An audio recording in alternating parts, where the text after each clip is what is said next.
paroles. Ce sont les Écritures. Et comme le Christ l'a dit jadis, mes paroles sont esprit et vie. Alors, conformément à Romains, chapitre 9, il est écrit: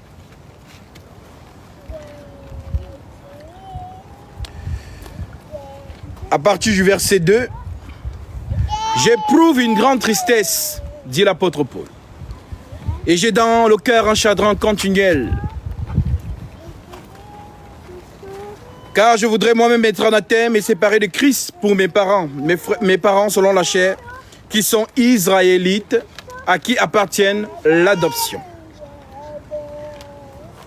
la gloire, les alliances, la loi et le culte, et les promesses, et les patriarches, et de qui est issu, selon la chair, le Christ, qui est au-dessus de toutes choses, Dieu béni éternellement. Il n'y a pas un autre Dieu au-dessus de Jésus-Christ. C'est même ce qu'on appelle le mystère de la piété. 1 Timothée 3,16, le mystère de la piété est grand. Dieu a été manifesté en chair, justifié par l'Esprit, vu des anges, prêché aux gentils, cru dans le monde, élevé dans la gloire. Voilà pourquoi nous chantons qu'il est au-dessus de tous. Il est saint, saint, saint, au-dessus de toutes choses. J'ajoute à cela Éphésiens chapitre 4 qui dit: je vous exhorte donc, moi, le prisonnier dans le Seigneur, à marcher d'une manière digne de la vocation qui nous a été adressée. Nous sommes dans ce qu'on appelle la sainte vocation, l'exode céleste,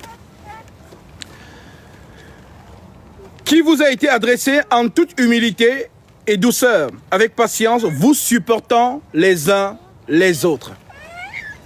Oui, parce que c'est l'arche de Noé. Et dans l'arche de Noé, il n'y avait pas que des colombes, il n'y avait pas que des gazelles, il y avait aussi des crocodiles, des léopards. Donc la gazelle doit supporter le léopard et le léopard doit supporter la gazelle. Nous sommes tous réunis ici au nom de Jésus-Christ. Parmi nous, il y avait ceux qui étaient bandits dans le monde, des agresseurs. Parmi nous, il y a ceux qui sont nés de bonnes familles, qui ont suivi une belle éducation. Mais par le nom de Jésus-Christ, nous sommes tous réunis. Et c'est ça qui est merveilleux. Parce que nous n'avons pas tous les mêmes... on n'a pas eu tous la même éducation dans la vie. Oui, il y a ceux qui ont grandi dans la rue. Il y a ceux, justement, qui se sont débrouillés d'eux-mêmes. D'autres par l'escorting, il faut le dire, la prostitution, ainsi de suite. Mais gloire soit rendue au Seigneur Jésus-Christ, de la même manière qu'il a transformé Marie de Magdala, c'est aussi de la même manière qu'il transforme nos sœurs qui vivaient dans le monde, ou nos frères qui vivaient dans une vie qui ne confessait pas le nom du Seigneur. Donc, voilà donc ce qu'on appelle l'arche de Noé. Toute personne. Et en Christ, nous formons un seul corps. Alors oui, vous efforçons de conserver l'unité de l'esprit par le lien de la paix. Il y a un seul corps et un seul esprit. Il n'y a pas deux esprits. Quand on parle de l'Esprit Saint, parce qu'il y a des gens qui dissocient l'Esprit Saint et l'Esprit de Dieu. Non, c'est un seul esprit, c'est l'Esprit Saint. Il y a un seul Seigneur, une seule foi, un seul baptême. Pas deux baptêmes, pas trois, pas quatre. Vous pouvez prendre 1000 baptêmes dans le monde. Mais le vrai baptême sera celui que vous allez recevoir conformément à la saine doctrine. Parce qu'aujourd'hui, les gens s'improvisent dans le ministère de la parole. Et ceux qui s'improvisent font n'importe quoi. À l'image du Vatican qui baptise les bébés. Pourtant, la condition du baptême, c'est de croire, comme a dit le Christ lui-même, celui qui croira et qui sera baptisé. Un bébé ne croit pas. Le bébé est déjà directement sanctifié par son père ou sa mère qui a le Saint-Esprit. Comme l'a dit l'apôtre Paul dans 1 Corinthiens chapitre 7. Que sais-tu femme si tu sauveras ton mari? Que sais-tu mari si tu sauveras ta femme? Donc la sœur qui a le Saint-Esprit, lorsqu'elle est enceinte ou qu'elle a un enfant, si l'enfant là meurt avant son âge de conscience, cet enfant sera sauvé par sa mère. Voilà ce que Paul nous explique. Et comme le Vatican n'a pas compris ces choses, parce que ce sont les choses de l'esprit, ce n'est pas bac plus 20 ou bac plus 30. Parce que pour être abbé, il faut avoir le bac plus 30. Et ce sont vraiment des vrais intellectuels, hein. Je leur rends ce témoignage. Dans le Vatican, ce sont des intellectuels. Mais dans les choses de Dieu, ce n'est pas le psychique. Dans les choses de Dieu, c'est l'esprit. Nous jugeons les choses spirituelles par l'esprit. Donc, lorsqu'on n'a donc pas été appelé spirituellement dans cette vocation, bah forcément, on fera des erreurs. Mais lorsqu'on marche par le Saint-Esprit, on prêchera la pensée de l'Esprit Saint. Voilà donc pourquoi, oui, un enfant est directement sanctifié par son parent qui a le Saint-Esprit. Et l'époux d'une sœur qui n'est pas dans le Seigneur, mais avec qui elle est mariée, cet époux est sanctifié par la sœur, dit l'apôtre Paul. Je vais même donner cette écriture avant de revenir dans Éphésiens, chapitre 4, 1 Corinthiens, chapitre 7. Je prends directement le verset 14. L'Écriture dit: car le mari non croyant est sanctifié par la femme, la sœur en Christ. Et la femme non croyante est sanctifiée par le frère en Christ. Oui. Par le frère, autrement vos enfants seraient impurs. Tandis que maintenant, ils sont saints. Donc par le lien de l'esprit, les enfants sont sanctifiés. Jusqu'à ce que ceux-ci atteignent l'âge adulte pour pouvoir entendre la parole, être touchés et demander le baptême.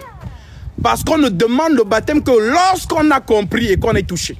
Comme ce jour-là, l'Écriture dit, après ce discours, ils eurent le cœur vivement touché. Et dire à Pierre et aux autres apôtres, hommes frères, que ferons-nous? Pierre leur dit donc, repentez-vous et que chacun de vous soit baptisé au nom de Jésus-Christ. Pas au nom du Père, du Fils et du Saint-Esprit. Parce que le Père, le Fils et le Saint-Esprit ne sont rien d'autre que les manifestations de cet esprit. Voilà donc pourquoi on parle d'un seul nom. Le nom de Dieu révélé sous le ciel. Jésus-Christ.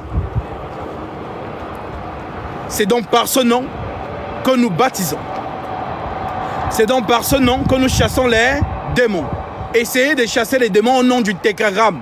Oh non, le nom de Dieu, c'est HW machin. Va aller chasser les démons avec ce nom. Les démons vont vous tabasser, comme ils ont tabassé les 7 fils de Séva, qui ont essayé d'improviser l'exorcisme. On dit, le démon a répondu en disant, nous connaissons Jésus. Nous savons qui est Paul. Mais vous, qui êtes-vous? Donc dans la liste que nous avons des saints, vous n'êtes pas là. Donc nous allons vous tabasser. Voilà donc pourquoi si vous n'avez... Les démons savent qui a l'autorité et qui ne l'a pas. Alors, vous comprenez donc que par cette écriture, l'enfant, on ne baptise pas un bébé parce que le bébé n'entend pas ce que tu dis. Il faut entendre, être touché et ensuite demander le baptême en connaissance de cause. Voilà pourquoi on dit le baptême est un engagement de bonne conscience. Alors lorsque nous revenons dans Éphésiens chapitre 4 où nous nous sommes arrêtés, il est écrit: il y a un seul Seigneur, une seule foi, un seul baptême, un seul Dieu et Père de tous, qui est au-dessus de tous, et parmi tous, et en tous. Qui est en nous? Le Seigneur Jésus-Christ. Parce que nous sommes son temple. Le Saint-Esprit habite en nous. Voilà pourquoi on nous parle de l'Esprit de Christ. Romains 8, verset 9. Pour vous, vous ne vivez pas selon la chair, mais selon l'Esprit. Si du moins l'Esprit de Dieu habite en vous. Si quelqu'un n'a pas l'Esprit de Christ, il ne lui appartient pas. Donc c'est le Seigneur Jésus-Christ qui habite en nous, comme pouvait le dire l'apôtre Paul. Ce n'est plus moi qui vis, c'est Christ qui vit en moi. Alors, c'est pourquoi il est dit, étant monté en haut, il a amené des captifs. Il a fait des dons aux hommes. Or, que signifie qu'il est monté? Sinon qu'il est aussi descendu dans les régions inférieures de la terre, le séjour, le Sheol. Le Christ est allé là-bas prêcher aux âmes captifs. Donc c'est lui que nous chantons. Saint, tu es saint, saint, saint. Saint, tu es saint, saint, saint. Au-dessus de tous. Au-dessus de tous. Saint, tu es saint, saint, saint. Saint, tu es saint, saint, saint. Au-dessus de tout. Au-dessus de tout. Alors oui, il est au-dessus de toutes choses. Alors l'apôtre Paul le rappelle ici. Or, que signifie qu'il est monté, sinon qu'il est aussi descendu dans les régions inférieures de la terre? Celui qui est descendu, c'est le même qui est monté au-dessus de toutes choses, afin de remplir toutes choses, au-dessus des cieux. Parce qu'il ne vient pas du ciel. Le ciel a été créé. La terre a été créée. Et c'est lui le créateur du ciel et de la terre. Donc lui vient de l'incréé, ce qu'on appelle l'intranscendance. Parce qu'on a posé une question. Et c'est ce que nous allons voir pour ceux qui vont prendre leur baptême. La question a été posée dans Apocalypse chapitre 5. Qui est digne d'ouvrir le livre et d'en rompre les sceaux? L'Écriture dit personne dans le ciel. Ni sur la terre, ni sous la terre. Alors il vient d'où? C'est ce que Paul explique donc ici. Il est monté au-dessus de tous les cieux afin de remplir toutes choses. C'est le Dieu de l'éternité. Voilà pourquoi il peut dire, je suis la vie, je suis la résurrection. Celui qui croit en moi vivra quand même il serait mort. Vous pouvez vous asseoir. Et je pose la question aux 4 frères et sœurs qui vont prendre leur baptême de la manière dont vous m'avez connu. Et quel a été votre déclic pour que vous soyez dans ce lieu ce matin?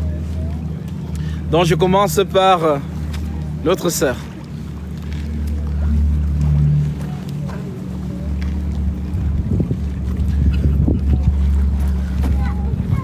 Alors c'est mon fils en fait. On a beaucoup parlé de son expérience. Et je lui ai posé plusieurs questions. Je suis née dans la religion catholique. Comme nous tous.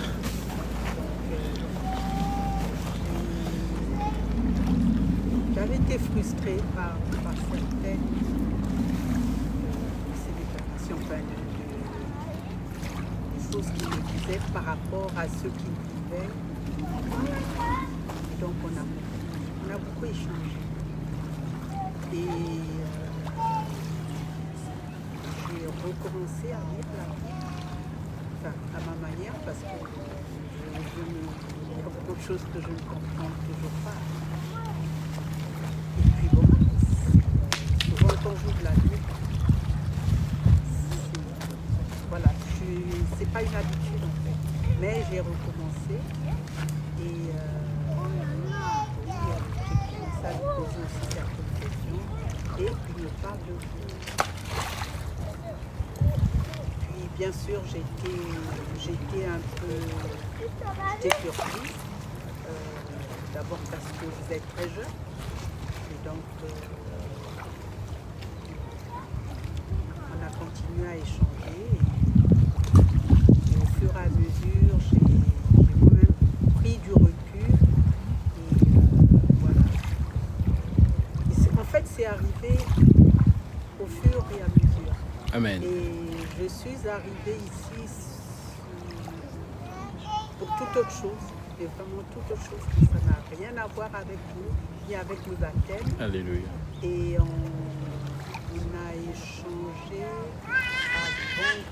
avant-hier c'est pendant nos échanges voilà, que j'ai décidé. Alléluia. Oui, mon frère. J'aimerais aussi témoigner par rapport à ça. Je pense que c'est un combat que beaucoup de frères et sœurs sont en train de mener, justement, d'essayer d'amener leurs parents à reconsidérer tous les mensonges qu'on a pu intégrer. Hein. C'est pas facile lorsqu'on a passé pratiquement toute une vie dans le mensonge. Et moi, j'ai beaucoup prié pour ma mère, pour tous mes frères et sœurs. Voilà. En même temps que je prie pour recevoir le Saint-Esprit, je prie toujours pour tous les saints, mais pour ma famille aussi dans la chair, afin qu'ils puissent être amenés vers la lumière. Alléluia. Et j'ai fait un rêve, un songe, je ne vous en ai pas parlé, mais j'ai fait un songe il y a maintenant un mois à peu près, où en fait j'arrive à faire la distinction entre le rêve tel normal et le rêve, on va dire, mystique. Et donc dans ce rêve, je me retrouve dans la chambre de ma mère. Et je me dis à voix haute, est-ce que c'est un rêve? Non, c'est un rêve mystique. Et je vois qu'il y a du feu. Je me retrouve dans son lit. Donc à la place où moi j'étais dans mon lit, dans la réalité, je me retrouve dans son lit, à elle dans sa chambre, donc au Gabon. Je vois du feu qui commence à passer, des flammes qui commencent à passer sous la porte, des petites flamèches. Oui. Et je me dis, il faut que je sorte tout de suite de là parce que sinon je vais mourir.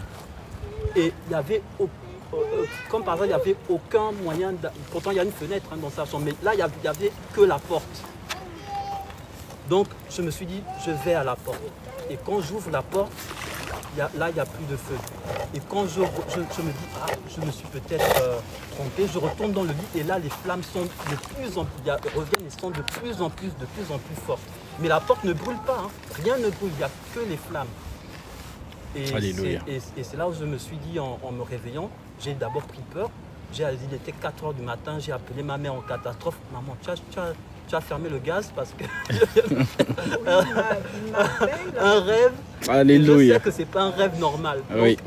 Voilà. Et en réfléchissant, voilà, dans les manifestations du Seigneur, je sais que c'est le feu dévorant. Et directement, je me suis dit, ça n'a rien à voir avec toi. Tu as tant prié pour que ta mère revienne vers le Seigneur et c'est peut-être le signe qui te donne. Qu'il manifeste. Et elle n'était pas venue du tout pour prendre son baptême. Même moi-même, j'ai du mal à réaliser qu'on est là. Et en plus, quand il m'appelle, je me réveille en sursaut. Et il me dit, maman, va voir si le gaz est bien fermé. Je dis, mais qu'est-ce que c'est que cette histoire-là? Donc je cours dans la cuisine. Le gaz est bien fermé. Je reviens dans la chambre et puis je lui dis. C'était réel. Et puis je lui fais, mais dis donc toi là, ce ne sont pas tes films que tu regardes parfois là, des films de science-fiction et puis ça a sûrement c'est merveilleux. Travaillé dans ton cerveau et puis voilà. Il me dit non maman, c'est pas ça. Je dis bon, 4h du matin, il faut dormir parce que moi il faut que je me lève tôt, il faut que je m'occupe de ta grand-mère, donc de ma maman. Et ouais. Bref, et donc ça me sort de la tête. Et là je suis encore au Gabon. Donc ça me sort de la tête et puis bon, et la vie reprend, voilà, les jours passent et puis je suis obligée de programmer un voyage à cause de ma maman et donc ça n'a rien à voir. absolument rien à voir. C'est tellement merveilleux parce que c'est ce que le Seigneur dit dans le livre de Job 33. Le Seigneur dit, Dieu parle cependant tantôt d'une manière, tantôt d'une autre.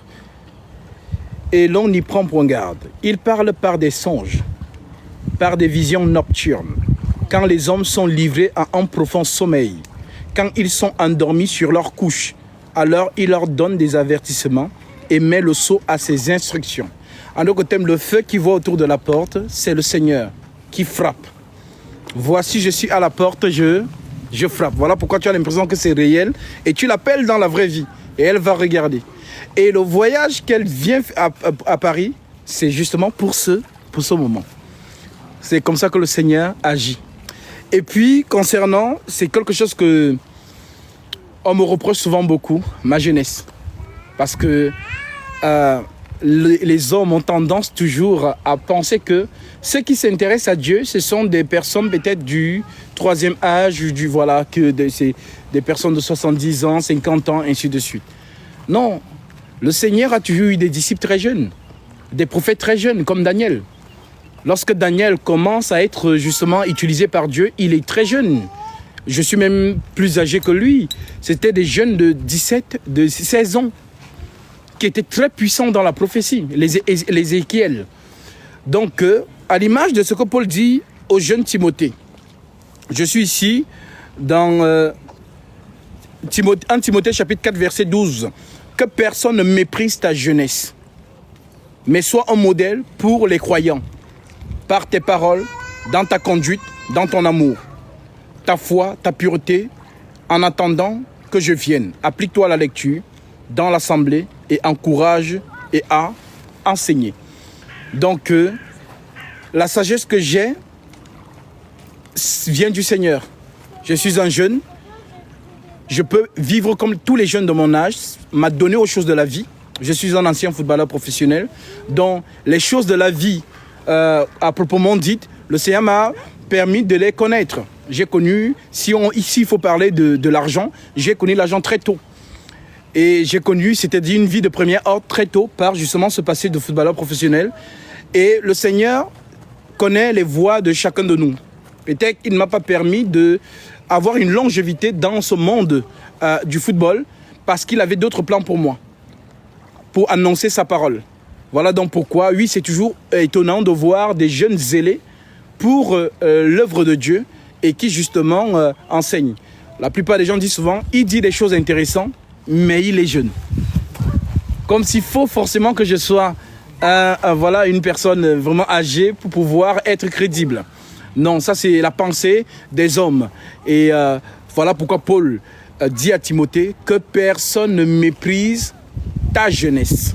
Alors, je suis vraiment dans la joie parce que moi j'ai compris le message que le Seigneur t'a donné en songe et c'est pour ça que nous sommes là aujourd'hui. Voilà ce qu'on appelle les voies du Seigneur. Alors vraiment que le Seigneur soit glorifié. Nous allons vous exposer pourquoi on prend le baptême. Et puis en effet, je bénis le Seigneur. Voilà pourquoi je vous dis souvent que la parole de Dieu est une semence. Voilà, parce que ce n'est pas évident. Voilà, nous tous, moi, comme je vous ai donné mon passé, voilà, ma mère vraiment nous a inculqué justement les valeurs du Vatican. Nous étions à fond. Mais le Seigneur a permis en sorte que nous puissions revenir à la vérité prêchée par les saints apôtres. Donc lorsque vous voyez le frère partager la parole avec sa mère, qui a été entré dans le Vatican, et se laisse convaincre, pas par lui, mais par les Écritures, parce qu'il y a un fossé entre ce que véhicule le Vatican et ce qui est écrit. Et comme Paul pouvait le dire dans 2 Thessaloniciens, chapitre 2, verset 15, « Ainsi donc, frères, demeurez fermes et retenez les instructions que vous avez reçues, soit par notre parole, soit par notre lettre. » Nous n'écoutons que l'enseignement des apôtres et non un autre enseignement. Si je parais en 2025, je ne peux pas dire autre chose que ce que les apôtres ont déjà dit. Donc la référence des saints, ceux qui viennent dans la suite des temps, parce qu'on n'a pas trouvé les apôtres. Mais gloire soit rendue à Dieu, nous avons trouvé les épîtres, ce qu'on appelle les lettres apostoliques. Et c'est par ces lettres que nous croyons en Jésus. Voilà pourquoi Paul peut dire dans 1 Corinthiens chapitre 15, versets 1 à 2, « Je vous rappelle, frères, l'évangile que je vous ai annoncé, que vous avez reçu, dans lequel vous avez persévéré et par lequel vous êtes sauvés, si vous le retenez tel que je vous l'ai annoncé. Autrement, vous aurez cru en vain. » Donc lorsqu'on vient me dire à moi que Marie est montée au ciel le 15 août, le réflexe que je dois avoir, c'est « montrez-moi l'écriture ». S'il y a l'écriture, amen, car l'écriture fait foi. Parce que même notre Seigneur Jésus-Christ, devant Satan, a valorisé il est écrit. Voilà donc pourquoi aujourd'hui, les gens se font avoir. Pourquoi? Parce qu'ils ne vérifient pas les Écritures. Alors, seule l'Écriture fait foi. Si quelqu'un vous dit, non, on n'a pas tout écrit dans la Bible, c'est qu'il vous prépare un bon mensonge pour vous convaincre dans les émotions. Alors, le prophète Jérémie dit, ce jour-là, par l'Esprit du Seigneur, Jérémie 17,5, maudit soit l'homme qui se confie à l'homme et qui prend sa chair pour son appui et détourne son cœur de l'Éternel. Le cœur de l'Éternel, c'est l'Écriture. Ta parole est une lampe à mes pieds, une lumière sur mes sentiers. Ne soyez pas impressionnés par l'homme qui est en face de vous. Tout homme est considéré pour menteur, dit l'Écriture, Romains chapitre 3, que je vais lire. Romains chapitre 3, verset 3. Il est écrit: quel est donc l'avantage des Juifs? Ou quelle est l'utilité de la circoncision? Il est grand de toute manière. Tout d'abord de ce que les oracles de Dieu leur ont été confiés. Et quoi? Si quelques-uns n'ont pas cru, leur incrédulité anéantira-t-elle la fidélité de Dieu? Loin de là. Que Dieu au contraire soit reconnu pour vrai et tout homme pour menteur. Selon qu'il est écrit, afin que tu sois trouvé juste dans tes paroles et que tu triomphes lorsqu'on te juge. Donc si je vous dis quelque chose, le jugement, c'est que vous devez me poser la question, c'est écrit où? C'est ça qu'on appelle le jugement. Quand l'Écriture dit dans Matthieu 7, verset 24, ne jugez pas selon l'apparence. On me juge selon l'apparence, il est jeune. Donc peu importe ce que je peux dire, ah, il est jeune. Ça, c'est ce qu'on appelle donc le jugement selon l'apparence. Mais l'Écriture dit juger selon la justice. Et la justice, c'est l'Écriture. Voilà donc pourquoi lorsqu'un homme, peu importe comment il est, même s'il a un costume de 20 000 euros, quand tu vois le costume, tu dis, ça ressemble à un homme qui a vraiment l'argent. Ne sois pas impressionné. Même si tu vois un prêtre habillé par les poupes écarlates, blanche, tu vois, il a une ceinture ici, le lin seulement, il marche doucement. Ne sois pas impressionné. Que tout homme soit reconnu pour menteur. Seul Dieu pour vrai. Vous savez pourquoi? Parce que l'homme est un vase. L'homme est un vase. Et un esprit parle au travers de l'homme. Soit le Saint-Esprit, soit l'esprit de l'autre. Voilà pourquoi ce jour-là, nous avons vu deux hommes. Un qui s'appelle Jésus et l'autre qui s'appelle Pierre. Jésus dit à Pierre, ah, je vais à Jérusalem, je vais mourir là-bas. Donc Jésus cite l'Écriture en disant que les prophètes ont dit que je vais mourir. Alors Pierre dit, non Seigneur, à Dieu ne plaise, cela ne t'arrivera pas. Alors Jésus discerne. Et il dit, mais attends, comment les Écritures des prophètes de la loi des psaumes disent que je vais mourir? Mais Pierre me dit que je ne vais pas mourir. Mais est-ce que Pierre ne voudrait pas que les Écritures s'accomplissent? Alors il discerne que ce n'est pas Pierre qui parle. Il dit donc, arrière de moi, Satan. Car tes pensées ne sont pas les pensées de Dieu, mais celles des hommes. Donc, l'esprit par lequel Pierre a parlé, c'était Satan, qui ne voulait pas que Jésus meure. Alors vous connaissez tous ce cantique. Si le grain de blé tombé en terre refuse de mourir, la moisson de l'espoir des hommes ne pourra jamais fleurir. Donc le grain de blé qui est tombé doit mourir. Et ce ne sont pas des cantiques en l'air, c'est Jean chapitre 12, c'est écrit. Jésus dit que si le grain de blé tombé en terre ne meurt, il reste seul. Mais s'il meurt, il porte beaucoup de... Donc la mort de Jésus nous est nécessaire. Donc même quand vous regardez les films de Jésus, vous pleurez. Ouh, mais Jésus a vu les femmes, il dit, mais femme, pourquoi pleurez-vous? Donc vous voulez qu'elle ne meure pas. Si elle ne meurt pas, vous n'êtes pas sauvés. Ne pleurez pas pour moi. Pleurez pour vos enfants. Parce que moi, je suis le sacrifice. Ah, vraiment, quand vous comprenez ces choses, Vous allez donc comprendre pourquoi toute la société d'Israël a crié lorsque Pilate leur a dit « Qui voulez-vous que je vous relâche? Jésus de Nazareth ou Barabbas ?» La société a dit Barabbas. Pourtant, Barabbas était un bandit. Il faisait partie de la secte qu'on appelait les Zélotes, qui justement avait formé une petite armée pour tuer les Romains. Et cette secte attendait le Messie. Parce que, détrompez-vous, toute la société d'Israël connaissait la prophétie. Que lorsque le Messie viendra, il sera puissant. Alors quand Jésus apparaît en Israël, disant qu'il est le Messie, on regarde la prophétie. On dit, mais attends, le Messie doit être fort, non? Mais lui, au lieu qu'on attaque les Romains, il nous dit, pardonnez ceux qui vous persécutent. Si on vous a giflé sur la joue gauche, donnez l'autre. Celui qui prend l'épée périra par... Les Juifs ont dit non, c'est pas lui. Il n'a pas les caractéristiques. Parce que celui qu'on nous a dit selon la prophétie, il est puissant plus que David. Parce que David est connu pour être un roi guerrier.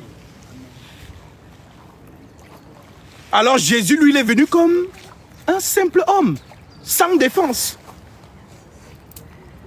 Alors ils ont dit non, c'est pas lui. Voilà pourquoi jusqu'aujourd'hui, les enfants d'Israël ne croient pas à Jésus comme le Messie. Parce qu'Israël était sous domination romaine. Il faut chasser l'oppresseur. Alors, celui qui pourra le chasser, ce n'est rien d'autre que le Messie. Alors, quand Jésus arrive, il voit que c'est un homme doux et gentil qui marche avec les prostituées. Parce que c'est ce que les pharisiens lui disaient. Mais attends, comment, si c'était un saint homme, il ne pourrait pas marcher avec les gens là? Il marche avec les gens de mauvaise vie, les publicains, les collecteurs d'impôts. Alors, le Seigneur, oui, il n'est pas venu pour les bons, mais pour les méchants. Il n'est pas venu pour ceux qui sont en santé, mais pour ceux qui sont malades. Voilà pourquoi venez à moi, vous tous qui êtes fatigués et chargés, et je vous donnerai du repos. Peu importe ce que tu as fait. Marie de Magdala était connue de toute la haute société d'Israël. C'était une escorte girl. Même au sein du gouvernement, il y a des escortes qui sont des députés, des avocates. Allez demander ce qui s'est passé en Italie avec toutes les femmes que Berlusconi a mis justement, a nommé comme sénatrice ou bien comme députée. Voilà donc pourquoi, lorsqu'ils ont vu Marie de Magdala entrer dans la maison de Simon et venir toucher Jésus, on dit Simon était scandalisé et il a murmuré dans son cœur en disant, si cet homme était réellement prophète, il aurait su qui était cette femme. Mais Jésus, comme il entend les pensées, il lui a dit, Simon, je suis entré chez toi, tu n'as pas versé de l'huile sur ma tête. Tu n'as pas lavé mes pieds. Mais elle a mouillé mes pieds de ses larmes, les a essuyés avec ses cheveux. C'est un acte d'adoration. Car Marie de Magdala représente toute l'Église. C'est ça le mouvement prophétique. Voilà pourquoi à elle, Jésus se présente le jour où il ressuscite. Les gens n'ont jamais compris ça. On dit que le disciple préféré de Jésus, c'était Jean. Parce qu'il était le plus jeune. C'est normal, il doit accomplir les mouvements prophétiques. Jacob avait 12 fils et son fils préféré était Joseph. Et c'est ce Joseph qui a eu la vision sur le soleil, la lune et les étoiles. Le Seigneur vient donc répéter la même chose. Il prend 12 apôtres et le plus jeune c'est Jean. Et c'est à ce Jean qui donne la vision du soleil, de la lune et des étoiles que le Vatican a mal compris. Lorsqu'il représente Marie, on dit que non, c'est elle qui était dans le soleil. Non. J'ai vu une femme couronnée de 12 étoiles. Environnée du soleil, la lune sur ses pieds. Donc, le soleil, la lune et les étoiles représentent un seul peuple. Donc, cette femme représente Israël. Et on dit qu'elle est enceinte. C'est normal. Dans tous les 12 tribus d'Israël, Juda est la tribu où le Messie doit sortir. Voilà pourquoi l'Écriture dit le salut vient des Juifs. Alors, le Seigneur Jésus-Christ s'est montré à Marie de Magdala parce que justement, c'est la femme du jardin d'Éden. Parce que c'est à cause de la femme que l'homme est sorti de l'Éden. Alors lorsque cette femme revoit le jardinier, parce que Marie dit, je croyais que c'était un jardinier. Elle veut donc, lorsque le Seigneur l'appelle par son nom, Marie, elle répond Rabouni. Lorsqu'elle constate que c'est le Seigneur, dans sa joie, elle veut l'embrasser. Mais le Seigneur lui dit, ne me touche pas. C'est vrai, je suis mort. Je suis ressuscité. Mais je ne suis pas encore monté vers mon Père. Va dire à mes frères que je les précède en Galilée. Monter vers le Père, ça veut dire s'asseoir sur le trône de l'intercession. Voilà pourquoi depuis que Jésus est monté au ciel, il intercède constamment pour tous les saints. Voilà pourquoi aucun saint ne pêche et le Satan ne peut plus te réclamer. Car l'accusateur de nos frères a été précipité. Le sang de l'alliance a fait en sorte que l'accusation se taise. Voilà pourquoi l'enfant de Dieu est continuellement justifié. Heureux l'homme. Lisons cela. Romains chapitre 4. Écoutez ce que le Saint-Esprit dit par David. Romains 4, à partir du verset 1. Et ça, c'est la joie pour tous les saints. Pour vous qui allez prendre votre baptême. En entrant avec moi dans ces eaux, c'est vous qui entrez. Ce qu'on appelle le vieil homme. Mais en sortant de ces eaux, ce n'est plus vous. C'est un corps utile au maître, un corps sanctifié. Alors David dit, l'apôtre Paul nous le rappelle, que dirons-nous donc? Qu'Abraham, notre père, a obtenu selon la chair, si Abraham a été justifié par les œuvres, il a sujet de se glorifier. Donc en Jésus, on ne se justifie pas par les œuvres. L'œuvre est le comportement du saint.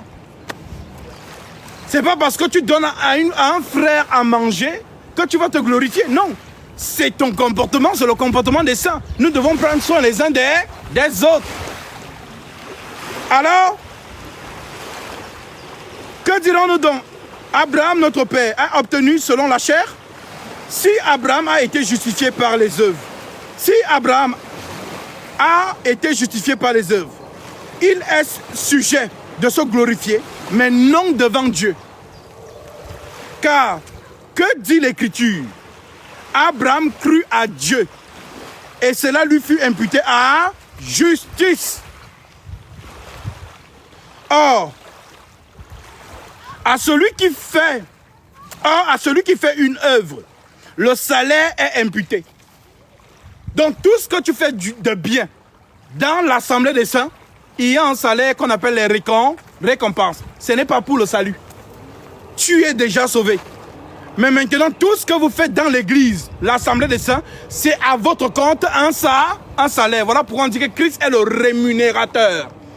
Donc rien n'est perdu. Tout ce que vous faites, vos collectes, vos offrandes, votre charité, votre amour, votre engagement dans les choses de Dieu, rien n'est perdu. N'attendez pas des hommes. C'est à Christ que vous le faites. Il y a donc un jour que nous devons tous passer devant le tribunal de Jésus pour recevoir donc les récompenses.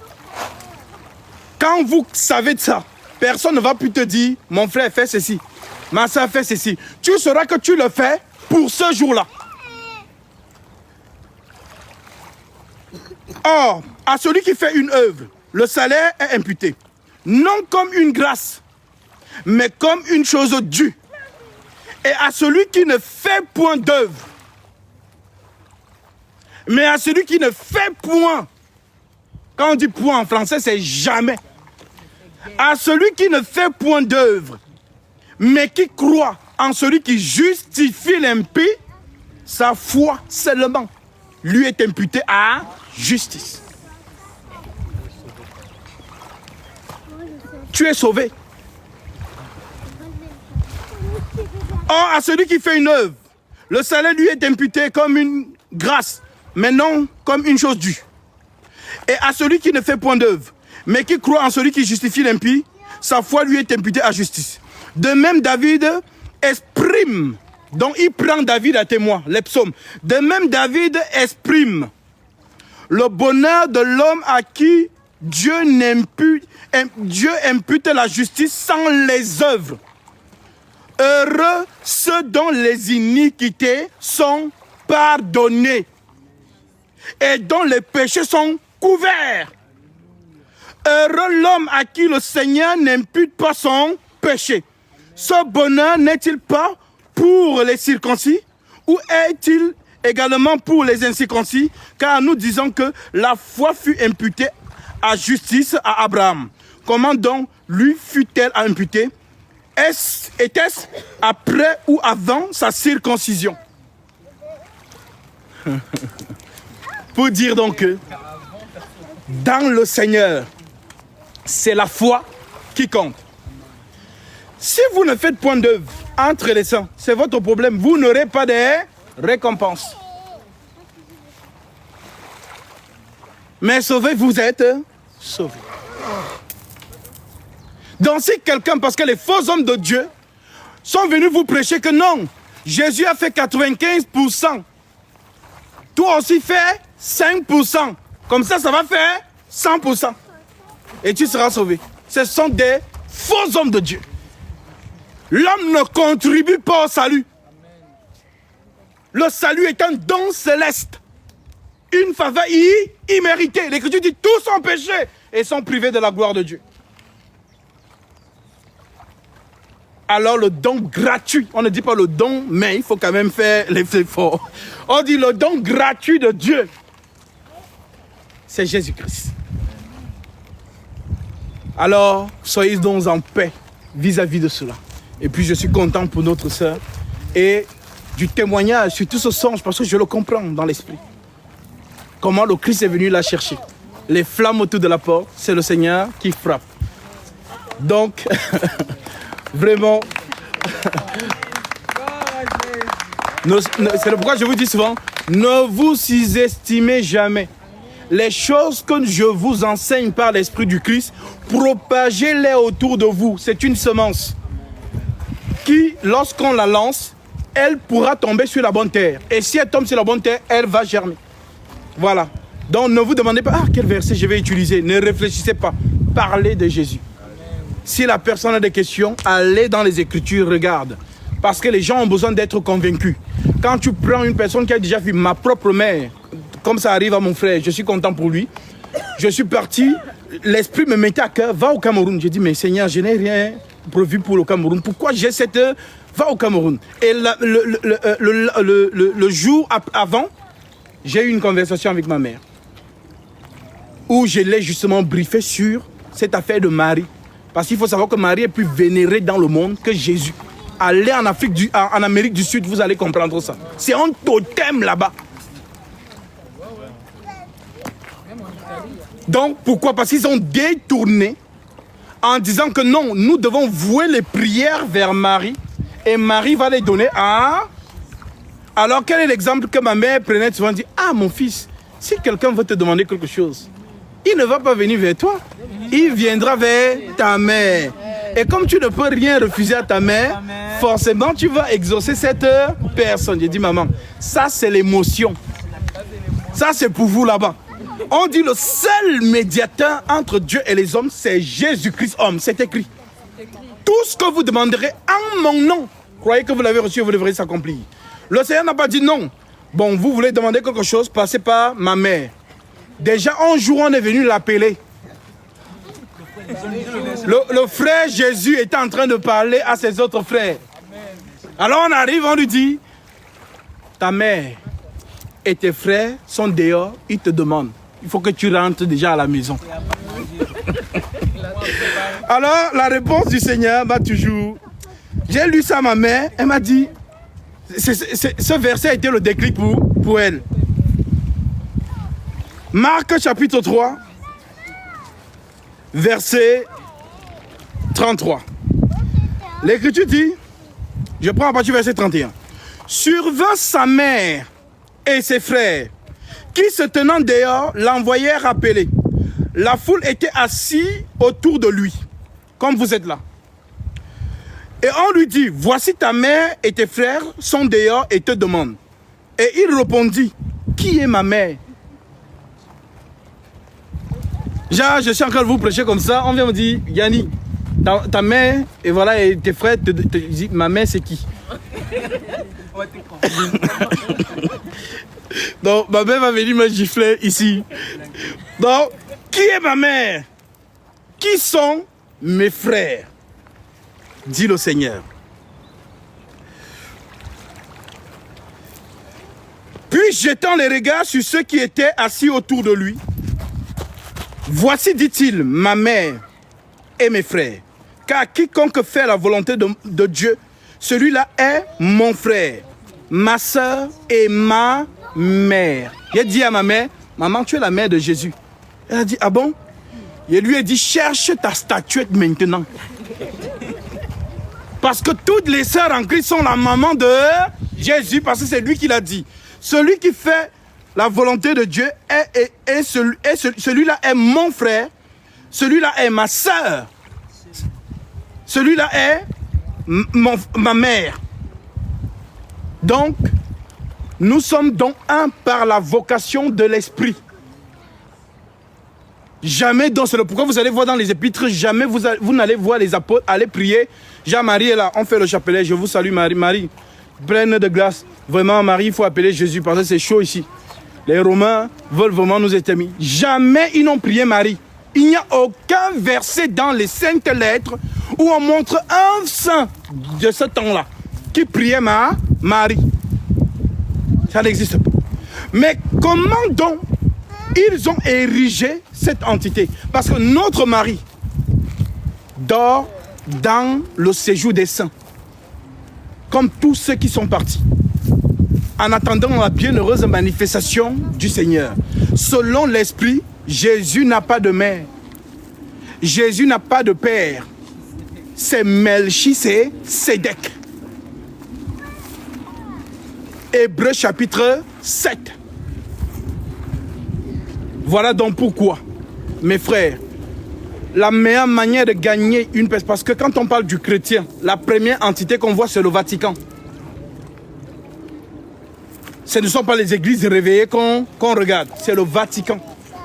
Donc le Vatican, justement, c'est justement le mensonge que Paul a prophétisé en disant, je sais qu'après mon départ, dans ma mort, il s'introduira parmi vous des loups cruels qui n'épargneront pas le troupeau et qui enseigneront des choses pernicieuses pour entraîner les disciples après eux.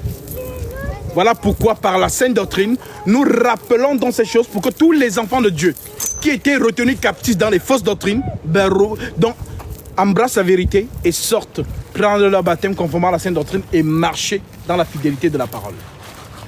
Que le Seigneur donc soit glorifié. Oui, ma sœur. Moi, je vous ai connu via la sœur Aïssa. Oui. Concernant le baptême, ça fait peut-être 5 ou 6 ans que je devais déjà le faire. Sauf que malheureusement, il y a un peu de retenue. Je suis là aujourd'hui. Alléluia. Je ne sais pas si c'est vous, mais on m'a dit qu'il y a quelqu'un qui a vu en vision se faire baptiser. C'était toi. Ah, donc tu vois donc que nous sommes dans le lieu. Et ce n'est pas la première fois que cela arrive. Une fois, nous avons baptisé une sœur. Avant qu'elle ne vienne, elle a eu un songe. Elle a vu un bébé dans l'eau qui flottait. Et son père, dans la vraie vie, était déjà décédé depuis longtemps. Et elle voit dans le bébé et elle ne sait pas nager. Ayant dans le réflexe de secours, elle dit elle va aller sauver le bébé. Mais son père lui rappelle que mais tu ne sais pas nager. Elle dit même si je ne sais pas nager, l'enfant là ne doit pas mourir. Et l'enfant commence donc à s'enfoncer. Et elle plonge dans l'eau pour aller retirer l'enfant. Vous savez ce qui s'est passé dans la vraie vie? Le lendemain, lorsque nous sommes au lieu du baptême, je suis en train de prêcher comme je prêche comme ça. La police arrive. Et la police dit, monsieur, où est le bébé que vous avez mis dans l'eau? Moi, je suis là. J'avais oublié ma conversation avec la sœur parce que je suis allé la chercher à la gare. On partait donc en voiture au lieu du baptême. C'est dans justement cette route-là qu'elle me raconte ce qu'elle a vécu. Mais pendant que la police arrive et demande au bébé que j'ai mis dans l'eau, j'ai dit, mais monsieur, nous, on ne baptise pas les bébés ici. Non, on nous a appelés, on a dit que vous avez mis un bébé dans l'eau. La sœur est là, elle comprend maintenant tout ce qui se passe parce qu'elle réalise son songe. Elle a pleuré. Et dit donc, on t'a montré que le bébé qui était dans l'eau là, c'était toi. Qui devait justement recevoir la nouvelle naissance. Dieu parle tantôt d'une manière, tantôt d'une autre. Et c'est merveilleux. Donc que le Seigneur soit glorifié. Oui, mon frère. Moi, je vous ai connu par rapport à mon ami d'enfance. Ouais. J'ai trouvé Amen. le premier songe, ça remonte à 2021. Ma mère avait acheté une maison. Elle avait des problèmes avec le voisinage par rapport à la maison, comme elle avait rénové. Et il travaillait avec les mauvaises choses. Et un jour, je dormais. J'ai rêvé de Jésus qui m'a dit, fais attention, il arrive. Je me suis réveillé, direct, j'étais bloqué. Deuxième songe, et quand je suis arrivé en France, en 2023, il est arrivé, il disait, je suis venu vous sauver. Et c'était dans le monde actuel. Il y avait plein de choses tombées du ciel, il y avait des géants. Il a dit après, Alléluia. il est signes. J'ai même rêvé de vous qui me baptisez. Alléluia. Que le Seigneur soit glorifié. Et là, Excusez-moi. oui. Il y a mon ami qui avait fait un rêve. Et dans son rêve, Attends, tu peux me donner? On doit chercher d'abord. Attends, ouais, j'ai trouvé. Bravo. Oui. Tu vois? Mais non, c'est où? Oui, mais c'est un bouchon. Regarde quand même. Oui, c'est... Oh, regarde, on est reste à côté de l'eau. oui m'a appelé. Ouais. Alléluia. Ouais. Ben, nous sommes là. Nous sommes là pour accomplir cela. Voilà pourquoi vraiment c'est une joie. Vous voyez tous les frères et sœurs qui sont venus. Aujourd'hui, nous avons scène, dont une veillée. Voilà que nous allons passer jusqu'à 6h du matin. Mais ils ont quand même trouvé la force de venir parce que c'est une fête, c'est une victoire collective. Lorsque le Seigneur justement accorde l'accomplissement de la prophétie de Marc chapitre 15 à ses enfants. Alors comme nous sommes un seul corps, une église, nous venons donc accompagner dans la joie nos frères et sœurs qui ont été touchés par la parole et qui viennent justement manifester le fait de recevoir le pardon de leurs péchés. Alors, ceci donc étant pourquoi le baptême? On parle du baptême, mais pourquoi le baptême? Dans les pieds. Alors, vous devez donc comprendre que on ne commence pas à lire un livre par le milieu, ni à regarder un film par le milieu. Il y a toujours un commencement. Et dans l'histoire du monde, le commencement nous parle justement du premier homme. L'Écriture dit, c'est par la foi.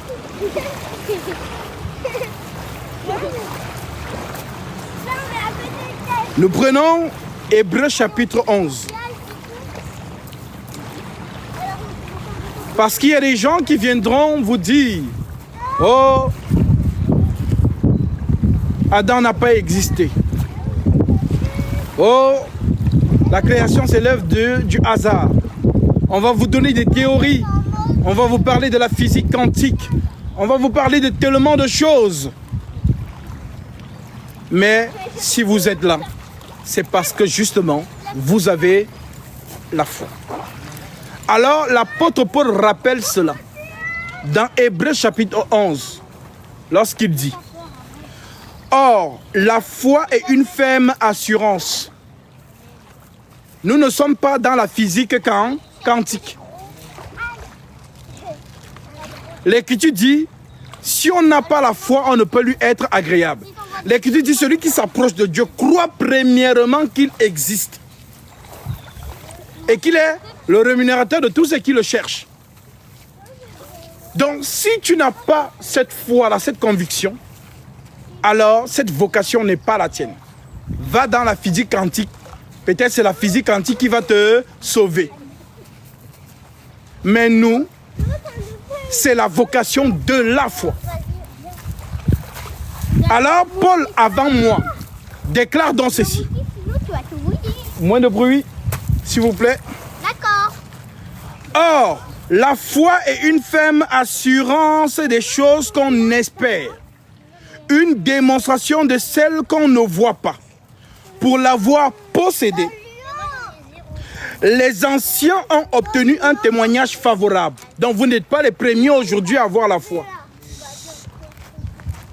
C'est par la foi que nous reconnaissons que le monde a été formé. Ce n'est pas par Einstein. Parce qu'Einstein lui-même il dit, je ne crois pas en Dieu, mais j'avoue qu'il y a une force qui régit les éléments de la nature, de l'univers, qu'ils ont surnommé le grand architecte.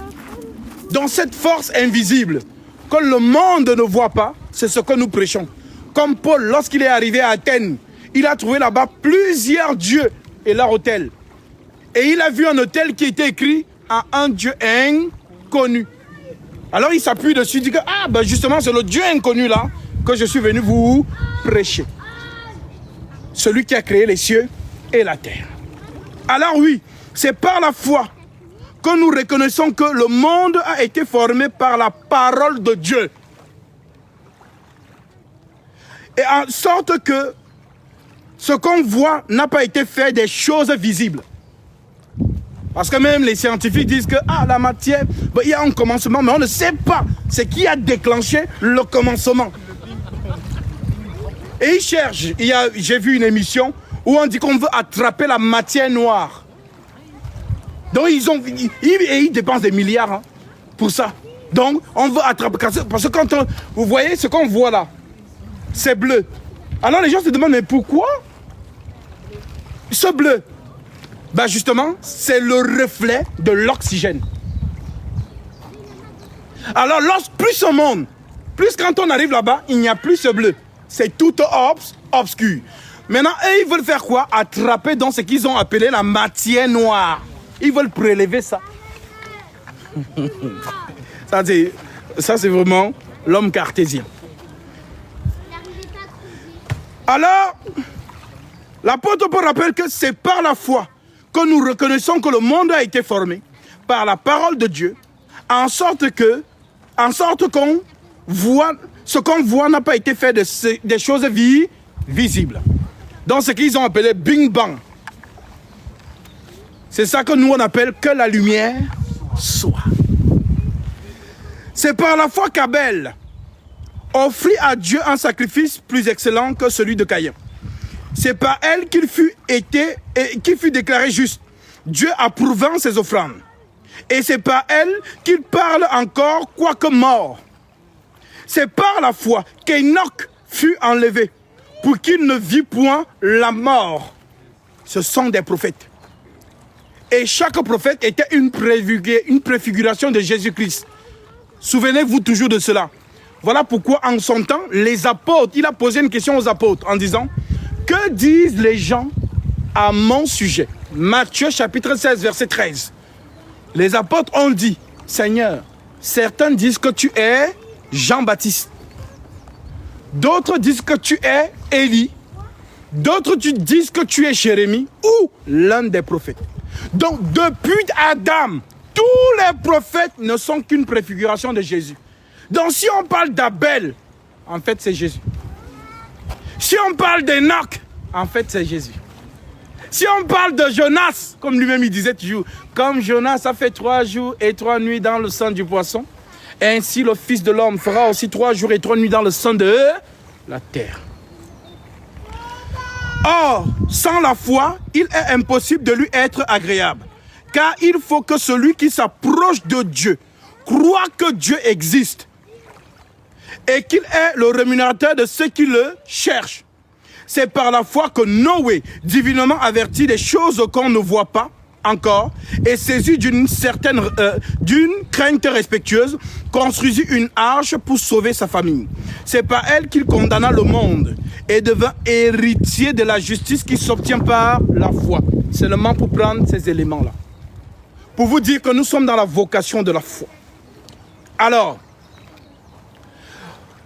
jadis donc, comme Paul l'énumère, Adam, le premier homme, vivait dans la nature avec le Créateur. Cette nature, donc, c'est ce qu'on appelait le lieu très saint. Lorsque vous lisez le livre des Lévitiques, Exode, Nombre, Deutéronome, là-bas, Moïse vous complique les choses. Mais notre repère, c'est Genèse, chapitre 1, chapitre 2, chapitre 3. Et dans ce Genèse, on nous parle du lieu très saint, c'est-à-dire le jardin d'Éden. Voilà pourquoi dans le jardin d'Éden, on retrouve donc l'arbre de vie. C'est donc ce que Paul nous explique dans le livre d'Hébreux, lorsqu'il parle que dans le coffre de l'Alliance, il y avait justement la verge d'Aaron qui avait fleuri. Les tables de la loi, qui représentent la Torah, et la manne qui était descendue dans le désert. La manne, c'est le pain. Jésus est le pain de vie. Jésus est la vie, l'arbre de vie. Jésus est la Torah faite chair, la parole faite chair. Donc les 3 éléments qu'il y avait dans le contenu de l'arbre de l'Alliance, c'était Jésus-Christ. Voilà pourquoi dans la loi, donc, c'est tout un mystère. D'où le fait que l'apôtre Paul dit, le mystère caché de tout temps et dans tous les âges, mais révélé maintenant à ses saints. Alors, le péché donc vient donc nous sortir de cette présence de Dieu.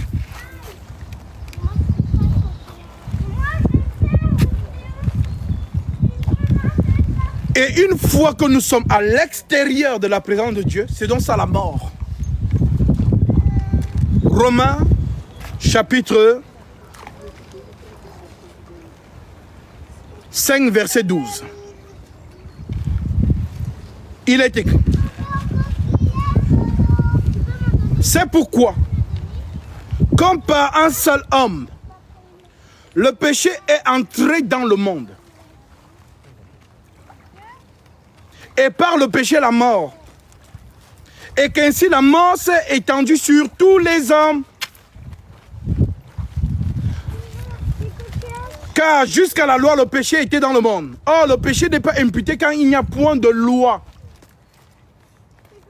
Cependant, la mort a régné depuis Adam jusqu'à Moïse, même sur ceux qui n'avaient pas péché par une transgression semblable à celle d'Adam, lequel est la figure de celui qui devait venir. Donc Paul vous explique que c'est à cause d'Adam que le péché entre dans le monde.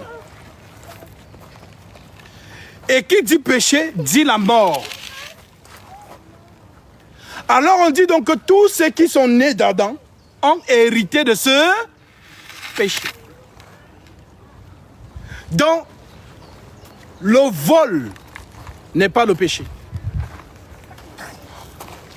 L'impudicité, ce n'est pas le péché. L'ivrognerie, ce n'est pas le péché. La cupidité, ce n'est pas le péché. Ce sont les fruits du péché. Voilà la différence. Jésus n'est pas venu pour l'ivrognerie. Jésus est venu ôter le péché d'Adam. Voilà pourquoi aujourd'hui, quand un homme me dit qu'il ne pêche pas, tout le monde qui est encore enfermé dans cette chair manifestera toujours une faiblesse. Même la colère c'est une faiblesse. Oh non, moi je ne connais pas l'impudicité. Mais il y a autre chose où tu es faible. Parce que les gens voient seulement l'impudicité. Car non, comme moi je ne connais pas l'impudicité, moi je suis... Voilà, non. Il se peut que tu travailles avec la colère. Il se peut que tu manges trop. On appelle ça excès de table. Parce que les gens pointent beaucoup le péché, l'impudicité. Non, ce n'est pas seulement l'impudicité. Il y a aussi les excès de table, qui sont aussi un péché, mais un péché qui ne mène pas à la mort. Alors je vous prêche la précision. Car le Seigneur disait en son temps, dans Jean 16, verset 7, « Il vous est avantageux que je m'en aille, car si je ne m'en vais pas, le Consolateur ne viendra pas vers vous.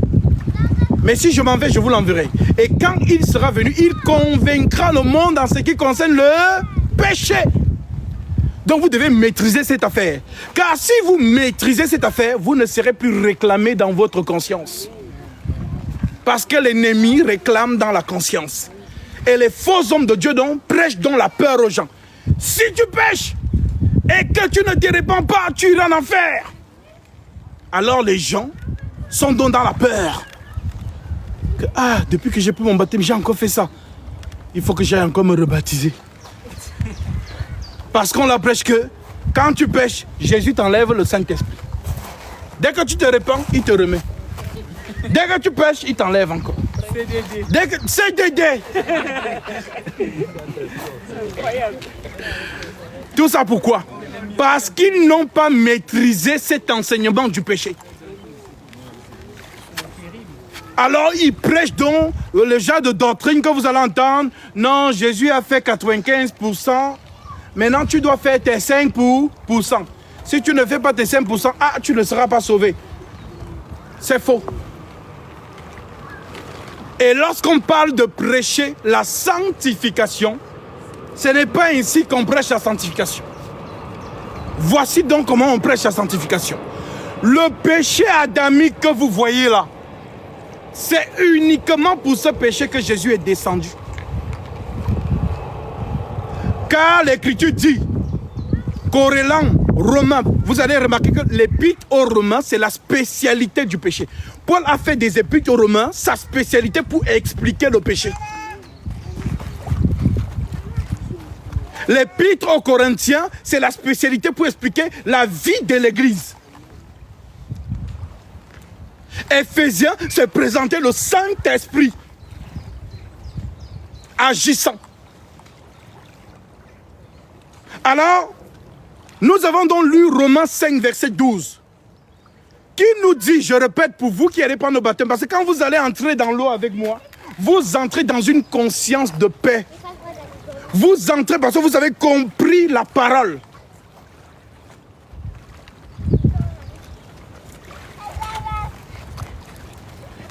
Paul dit, au verset 12,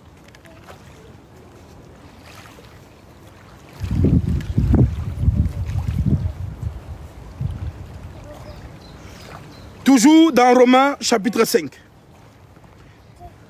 C'est pourquoi, comme par un seul homme, le péché est entré dans le monde, et par le péché la mort, et qu'ainsi la mort s'est étendue sur tous les hommes. C'est comme si une personne attrape le coronavirus, il arrive à Paris et tous les Parisiens sont contaminés. Voilà. Donc même l'enfant que tu as dans le ventre, il naît avec le coronavirus. C'est pourquoi, comme par un seul homme, le péché est entré dans le monde, et par le péché, la mort. Et qu'ainsi la mort s'est étendue sur tous les hommes. Parce que tous ont péché. Ça veut dire que tu n'es même pas encore né. On dit que tu as péché.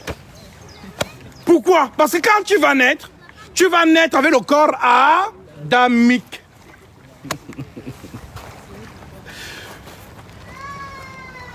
Ah, si vous comprenez ça, vous serez libre. On ne naît pas, notre corps, peut-être votre corps c'est la neige, je ne sais pas. Mais en tout cas, le corps, si tu coupes là, c'est le sang qui va sortir. C'est le corps adamique. Voilà pourquoi vous allez donc voir que quand quelqu'un meurt, si on ne le met pas dans la glace tout de suite, la décomposition commence. Mais Jésus est mort, non? Son corps s'est décomposé. Ce n'est pas le même corps. Car la prophétie disait, tu ne permettras pas que ton sang voie la corruption. Aucun asticot ne va sortir de là. C'est le corps qui vient de là-bas. Ce qui est né de la chair est chair. Ce qui est né de l'esprit est esprit. Son corps ne peut pas pourrir. Même si ça fait 100 ans là, ça ne peut pas pourrir. Pas comme les autres, quand on vient, on injecte les produits. Oh non, c'est immaculé. Vraiment, il ne pourrit pas, c'est un saint. Ce sont des menteurs. Donc, je vais vous montrer cette différence, comment Paul a prêché ça. La différence entre le corps de Jésus et le corps d'Adam. Nous tous, nous sommes dans le corps d'Adam. Avant de parler, oh, nous sommes les membres du corps de Christ. Nous sommes d'abord les membres du corps d'Adam.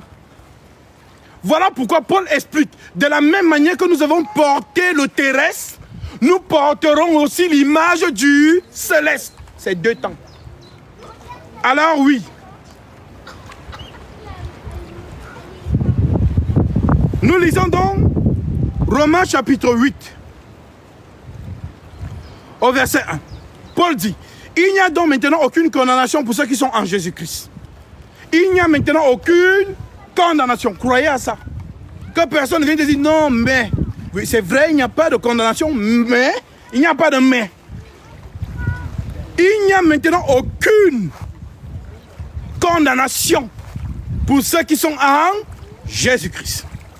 En effet, la loi de l'esprit de vie en Jésus-Christ m'a affranchi de la loi du péché.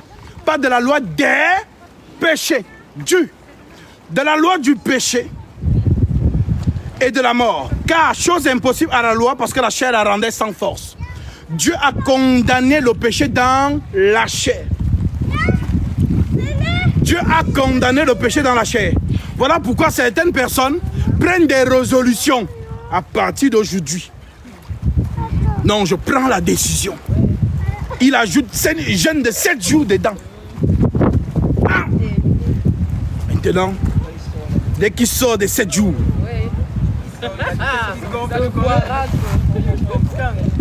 un jour, le jeune là marchait. 2 jours, je suis dedans. 3 jours, 4 jours. Le 5e jour, il retombe dedans. Il dit, ah là là. Mais Dieu, je ne comprends pas. J'ai pourtant jeûné. J'avais dit que je n'allais plus faire telle chose. Pourquoi j'ai refait ça, Dieu? Dieu, dis-moi, si je ne suis pas ton enfant, il faut me dire maintenant. Parce que je n'ai pas envie de rater le monde et rater aussi le ciel. Donc si je sais que je ne suis pas ton enfant, mieux je mange, je profite du monde. Je ne veux pas perdre les deux en même temps. Les gens se posent des questions. Ils ont pris des résolutions. Les enfants de Dieu n'aiment pas pécher. Ils n'aiment pas ça. Voilà pourquoi quand un enfant de Dieu tombe dans une faiblesse, il est comme si... c'est comme s'il a dessus Dieu. Non, c'est parce qu'il est exigeant. Il veut ressembler à Jésus. Voilà pourquoi il a ce sentiment de... Parce qu'il y a des gens qui pêchent, ça ne lui fait ni chaud ni froid. D'autres, lorsqu'il tombe, ça dit sa journée est abattue. C'est dit, Seigneur, comment j'ai... vraiment. Juste 3 minutes, j'ai même pas fait 2 minutes. 2 minutes. Le frère, la sœur, elle est déçue d'elle-même. Elle se dit, vraiment, non. Et quand vous passez par là, vous sentez une lourdeur dans la prière. Vous vous dites que tout ce que vous faites là, Dieu dit seulement, regarde celle-là.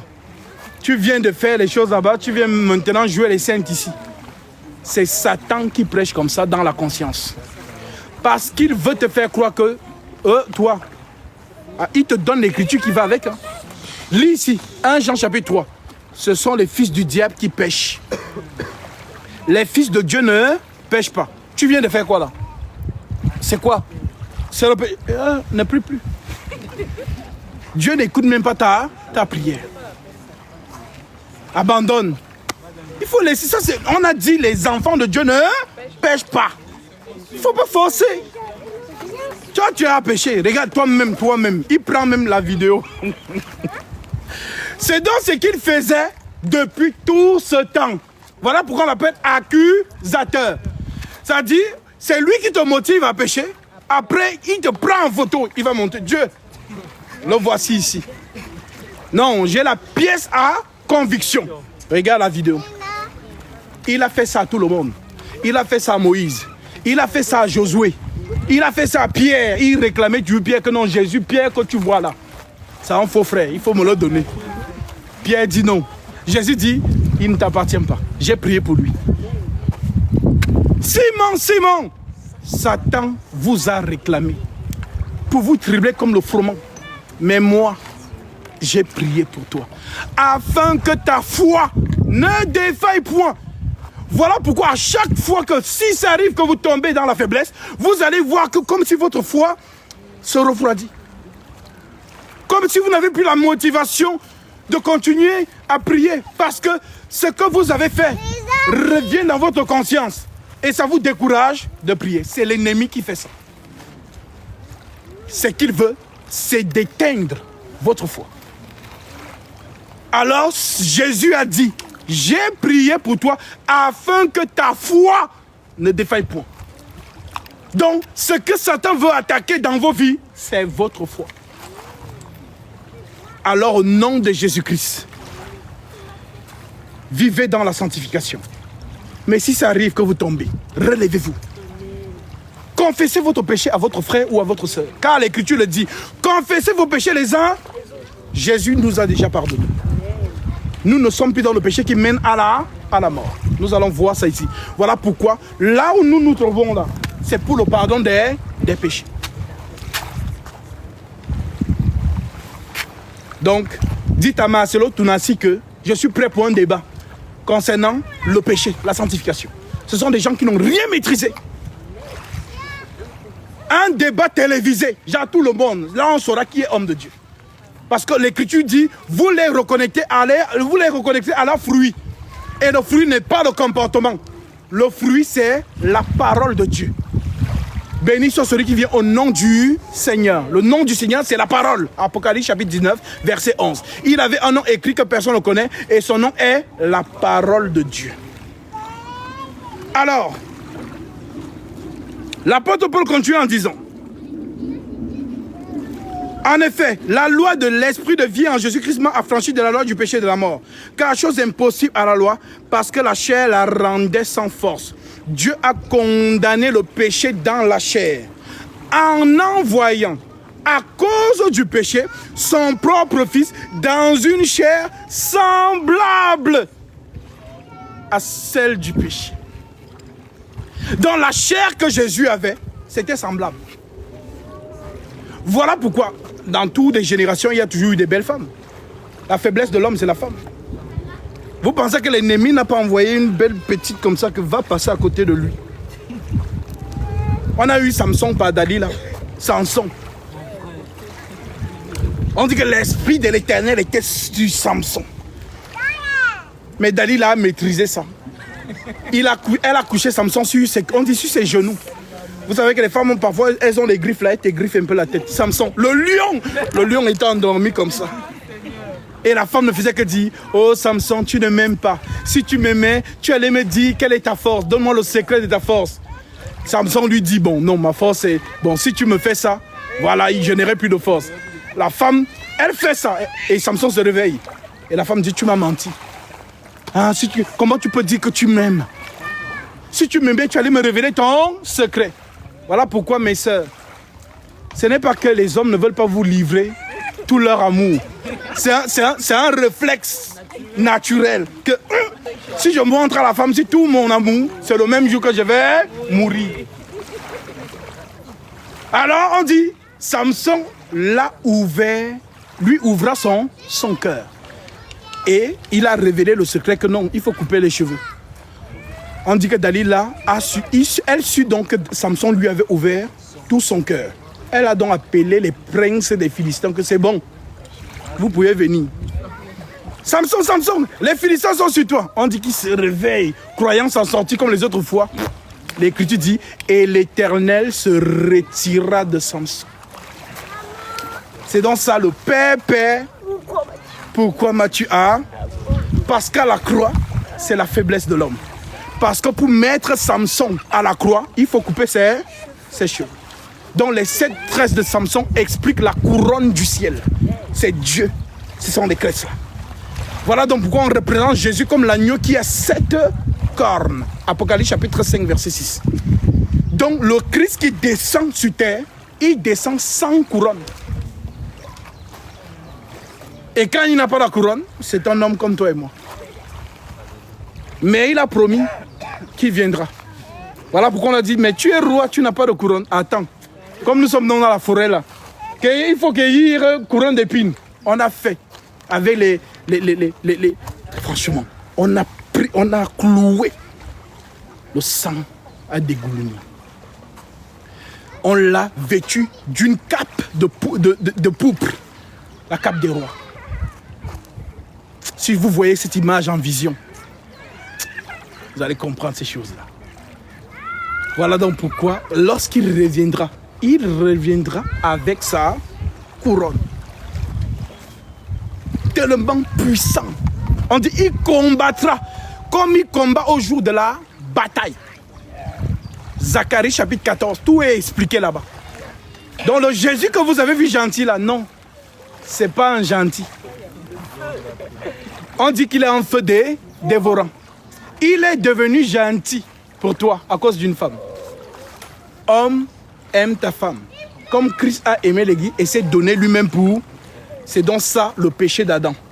Parce que l'Écriture dit que ce n'est pas Adam qui a péché. C'est la femme qui, coupable de transgression, a justement commis le péché. Maintenant, l'homme par amour suit sa femme dans le péché. Et c'est ce que Jésus a fait. Voilà pourquoi 2 Corinthiens chapitre 5 verset 21 déclare, lui qui n'a point connu le péché, il l'a fait devenir péché pour nous. Donc tous nos péchés en nous sont venus sur lui. C'est ça l'homme. Le sacrifice. C'est par amour que le Seigneur Jésus-Christ vient donc dans la saleté, nos impuretés. Il les met sur lui. Alors on dit maudit celui qui est pendu au bois. Il a pris toutes nos iniquités. Et pourquoi donc ce corps emprisonne donc l'iniquité, le péché? Car l'Écriture dit, tu n'as voulu ni sacrifice, ni offrande, mais tu m'as formé un. Voici donc l'explication. Lorsqu'on parle du péché, pour qu'il y ait réparation, la loi dit effusion de sang. La condition pour ôter le péché, c'est le sang. Voilà donc pourquoi, dans la loi, vous allez voir que lorsqu'un enfant d'Israël péchait, il devait aller prendre un animal sans défaut, venir donner cet animal au sacrificateur, qui fera donc la vérification, voir si l'animal a des défauts. Si l'animal est sans défaut, il va donc poser sa main sur la tête de l'enfant d'Israël qui a péché et sur la tête de l'animal. Il va transférer le péché sur l'animal. L'animal a fait quoi? Rien. L'animal est innocent. Mais l'animal va être égorgé à la place de l'enfant d'Israël. Celui-ci va retourner en paix dans sa maison, tandis que l'animal va mourir à sa place. Donc, ces choses dont représentaient ce qu'allait faire l'agneau par excellence, donc Jésus-Christ. Voilà donc pourquoi l'apôtre Paul explique ceci. Nous sommes ici dans Hébreux chapitre 10. L'apôtre Paul dit, en effet, la loi qui possède une ombre des biens à venir et non l'exacte représentation des choses. Bah oui, quand on voit l'animal dans la loi, ce n'est pas l'exacte représentation des choses. Mais Paul dit, ce n'est pas l'exacte représentation des choses, ne peut jamais par les mêmes sacrifices qu'on offre perpétuellement chaque année amener les assistants à la perfection. Donc tout ce que Aaron faisait ne pouvait pas amener les enfants d'Israël à la perfection. Donc tous les moutons, tous les chevreuils, tous les veaux, les boucs qu'on a sacrifiés, Dieu ne regardait pas ça. Autrement, n'aurait-on pas cessé de les offrir? Parce que ceux qui rendent ce culte, étant une fois purifiés, n'auraient plus eu aucune conscience de leur péché. Donc dans le vrai sacerdoce, on n'est plus conscient des péchés. Donc si vous êtes encore conscient de vos péchés, c'est votre problème. Mais celui qui est mort en Jésus n'est plus conscient de ses péchés. Il n'y a plus de condamnation pour ceux qui sont en Jésus-Christ. Alors, oui, autrement, n'aurait-on pas cessé de les offrir? Parce que ceux qui rendent ce culte, étant une fois purifiés, n'auraient plus eu aucune conscience de leurs péchés. Mais le souvenir des péchés est renouvelé chaque année. Car il est impossible que le sang des taureaux et des boucs ôte le péché. C'est pourquoi Christ, entrant dans le monde, dit: tu n'as voulu ni sacrifice, ni offrande, mais tu m'as formé encore. Voilà donc l'explication. Le monde est dans le péché. Il faut donc ôter ce péché. Mais la condition d'ôter ce péché, c'est l'effusion de sang. Il y a un problème. Parce que Dieu est esprit. Et un esprit n'a ni chair, ni os, comme dit Jésus. Un esprit n'est pas matériel. Un esprit est immatériel. Essayez un peu de couper l'air, je veux voir si le sang va couler. Voilà donc pourquoi la solution de sauver les hommes, c'est l'effusion de sang. Alors, quelle solution? Dieu est obligé de se former encore. Le corps qui vient, c'est le corps, appelons ça la prison du péché. C'est le seul corps qui peut emprisonner la mort en lui. Parce que la mort, c'est vie. On dit que la mort, ça tue les gens, ça tue. Alors il faut donc que quelque chose vienne neutraliser la mort. Voilà donc pourquoi Paul explique en disant: c'est pourquoi Christ, entrant dans le monde, dit: tu n'as voulu ni sacrifice, ni offrande, mais tu m'as formé encore. Tu n'as agréé ni holocauste, ni sacrifice pour le péché. Alors j'ai dit: voici, je viens dans le rouleau du livre. Il est question de moi pour faire, oh Dieu, ta volonté. Quel livre? Tout le monde pense que c'est le livre-ci. Voilà. Quand on dit livre, le cerveau bug. Le livre, c'est ça. Mais ce n'est pas ça le livre. Le livre, apparemment, c'est tout un homme. Voilà pourquoi on l'appelle livre fait chair. La parole faite chair. Donc, tout ce que vous lisez, Genèse, c'est lui. Exode, c'est lui. Deutéronome, c'est lui. Nombre, Lévitique, c'est lui. Josué, c'est lui. Amos, Jérémie, Ézéchiel, Daniel, jusqu'à Apocalypse, ce n'est que lui. Donc si vous entendez dans la loi, on appelle quelqu'un Adonai, c'est lui. El Gibor, c'est lui. El Shaddai, c'est lui. Voici, je viens dans le rouleau du livre, il est question de moi. Pour faire, oh Dieu, ta volonté. Il n'y a que Dieu qui peut exécuter sa propre volonté. Ce n'est pas inventé. C'est écrit dans Ésaïe chapitre 46, 9 à 10. Je cite: souvenez-vous de ce qui s'est passé dès les temps anciens. Car je suis Dieu et il n'y en a point d'autre. Donc il n'y a pas de trois dieux en un. Ou il y a un Dieu qui a envoyé un autre Dieu comme bon Dieu.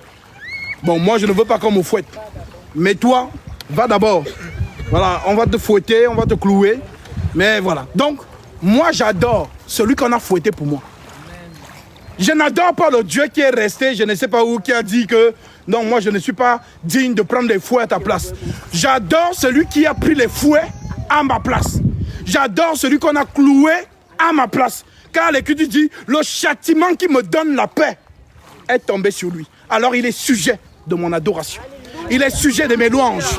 Alors croyez ainsi, il n'y a pas un Dieu qui est resté caché au ciel, qui a envoyé un autre Dieu que bon, Dieu, vas-y aussi, toi aussi on te fouette un peu. Non, ça n'existe pas. C'est mon Dieu qui est venu me sauver. Alors, voilà donc pourquoi, oui, il est la parole faite chair. Et Esaïe dit donc, je le répète, souvenez-vous de ce qui s'est passé dès les temps anciens, car je suis Dieu et il n'y en a point d'autre.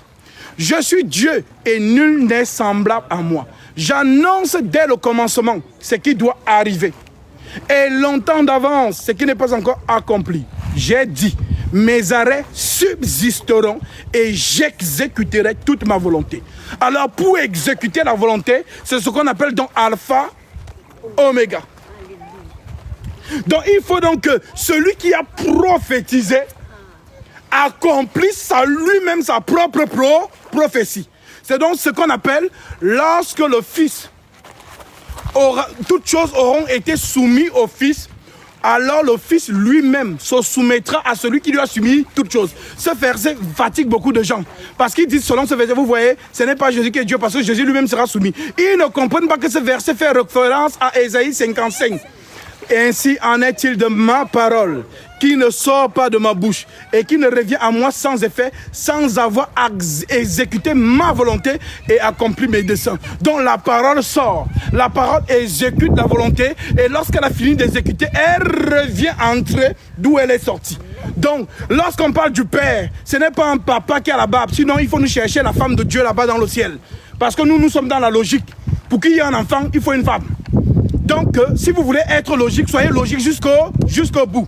Donc, lorsqu'on parle du Père, le Père, c'est l'origine, c'est le trône. Voilà pourquoi l'Écriture dit, l'homme quittera son père et sa mère. L'Écriture dit que cette Écriture parle de Jésus. Éphésiens chapitre 4, on dit le mystère est grand. Je le dis par rapport à Christ et à l'Église. Je vais lire ça.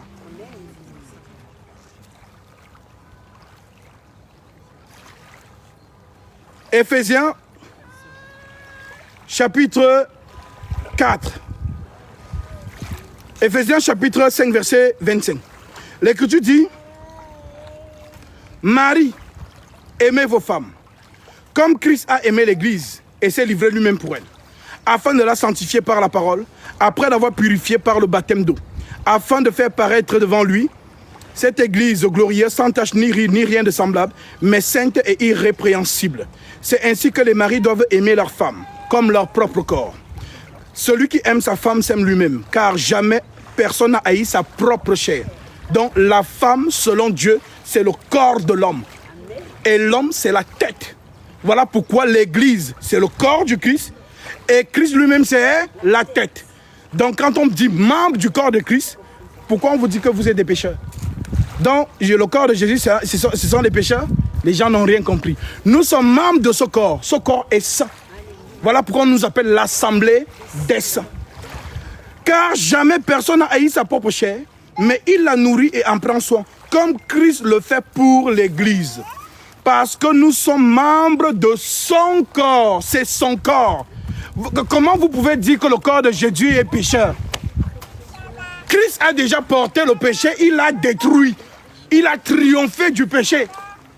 Aujourd'hui, son Église est sanctifiée. Car jamais personne n'a haï sa propre chair, mais il la nourrit et en prend soin comme Christ le fait pour l'Église, parce que nous sommes membres de son corps. C'est pourquoi l'homme quittera son père et sa mère, s'attachera à sa femme, et les deux deviendront une seule chair. Ce mystère est grand. Je le dis par rapport à Christ et à l'Église. Donc l'homme qui doit quitter son père et sa mère, c'est l'origine. Il vient d'où? De l'éternité. C'est l'éternité, son père et sa mère. Alors il vient pour prendre son épouse, devenue une seule chair, et partir avec cette épouse chez lui. Voilà donc pourquoi, lorsque vous lisez les Saintes Écritures, les gens font mettre leur psychique, leur cerveau. Pourtant Dieu leur a dit, mes pensées ne sont pas vos pensées et mes voix ne sont pas vos voix. Mais comme l'homme est têtu, il va quand même toujours prendre les choses de Dieu et introduire sa pensée dans les choses. Hein? On dit père, non. Le père, ça veut dire que je suis père, et voici mon fils. Donc forcément, Dieu est un père, il a aussi un fils. Non, tu n'as rien compris. L'Écriture dit, si notre évangile est voilé, il est voilé pour ceux qui périssent. Alors, si vous avez donc compris cela, lorsque nous revenons dans Hébreux chapitre 10, l'Écriture termine en disant, c'est pourquoi Christ entrant dans le monde dit, tu n'as voulu ni sacrifier ni offrande, mais tu m'as formé un corps. Tu n'as agréé ni holocauste, ni sacrifice pour le péché. Alors j'ai dit, voici, je viens dans le rouleau du livre. Il est question de moi pour faire, oh Dieu, ta volonté. Donc, la volonté de Dieu, c'est quoi? C'est que ce corps pardonne les péchés des hommes. Maintenant, quand on regarde la loi, nous voyons donc que dans l'exercice du pardon, il y a 3 acteurs. Il y a le lieu où on fait le sacrifice, qu'on appelait le sanctuaire. Il y a le souverain sacrificateur qui a le couteau en main. Et il y a le sacrifice. Lorsqu'on vient donc dans la réalité des choses, qui est le sanctuaire? Jésus-Christ. Puisque l'Écriture dit Dieu n'habite pas dans des temples faits de mains d'hommes. Donc le temple de Dieu, c'est lui Jésus. Le sanctuaire céleste sur la terre des hommes. Maintenant, qui est le souverain sacrificateur? Toujours Jésus. Merci Sédèque. Qui est le sacrifice? Toujours Jésus. Donc à la croix, vous voyez une seule personne. Mais l'esprit qui l'a sacrifié, c'est lui-même. Voilà donc pourquoi cet esprit descend juste après. Car le Lévitique 16 disait que pour que le sacrificateur commence l'expiation, il faut qu'il entre d'abord dans l'eau. Ensuite, être revêtu des vêtements sacrés de lin, ceinture de lin, tiare de lin. Alors nous voyons cet accomplissement. Quand Jésus vient, il faut qu'il entre dans l'eau. Dès qu'il sort de l'eau, la tunique sacrée descend. C'est ce que vous avez appelé l'esprit. Voilà donc pourquoi l'esprit là le conduit jusqu'à la croix. Le sacrifie et sort. Père, Père, pourquoi m'as-tu Oh, mais si Jésus est le Père, pourquoi il a dit que Père, Père, pourquoi m'as-tu abandonné? Les gens ne comprennent pas que le même Jésus a dit la loi, les psaumes et les prophètes n'ont parlé que de moi. Qui a donc dit dans les psaumes, Père, Père, pourquoi m'as-tu abandonné? C'est David. Psaume chapitre 22, c'est écrit là-bas. Des générations et des générations et des générations avant l'arrivée du Christ, David avait déjà prophétisé. Voilà donc pourquoi ce jour-là, Jésus répète donc David pour dire que mais David vous avait dit. Alors je le dis, Père, Père, pourquoi m'as-tu abandonné? Alors nous voyons que la prophétie de David s'est accomplie. Alors, bien-aimés, le Seigneur Jésus-Christ qui s'est offert, c'est dans lui la porte du ciel qui nous était fermée. Car dans le jardin d'Éden, on a fermé l'accès à l'arbre de vie par des chérubins. Et l'explication de ces chérubins, Paul nous donne la révélation en disant, dans toujours Hébreux 10, verset 19, l'apôtre Paul dit, ainsi donc, frères, puisque nous avons au moyen du sang de Jésus une libre entrée dans le sanctuaire par la route nouvelle et vivante qu'il a inaugurée pour nous au travers du voile, c'est-à-dire de sa chair. Donc, on vous dit que le rideau qui s'est déchiré, que vous avez vu, la maison du trésor, les chérubins qui ont fermé l'accès à Adam, on dit que c'était Jésus. Voilà pourquoi on entre dans le sanctuaire, son corps doit se déchirer. Donc le voile du lieu très saint, c'est Jésus-Christ. Voilà pourquoi aujourd'hui, le voile étant ouvert, entrez. Allez là où vous étiez avant. Courez vers l'arbre de vie et mangez et vivez éternellement. Alors oui, il a dit, je suis le pain qui est descendu du ciel. Celui qui mange mon corps et boit mon sang a la vie éternelle. C'est dans cette parole que nous vous annonçons, afin que la foi en vous soit justement enracinée et qu'en entrant dans ces eaux, nous allons donc proclamer le nom qui sauve, à l'image de Actes chapitre 22, verset 15, qui déclare: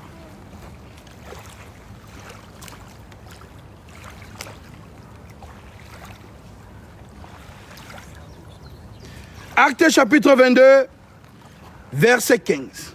L'Écriture déclare: car tu lui serviras de témoin auprès de tous les hommes. Et maintenant, que tardes-tu? Lève-toi et sois baptisé et lavé de tes péchés en invoquant le nom du Seigneur. Nous baptisons au nom du Seigneur Jésus-Christ, le nom qui sauve. Le nom d'Adonai ne sauve pas. Le nom d'El Gibor ne sauve pas. Oh, Tekagram, ça ne sauve pas. Le nom révélé, tel que le Dieu d'Isaïe avait prophétisé dans Isaïe 45, verset 23. Je vous lis cette prophétie.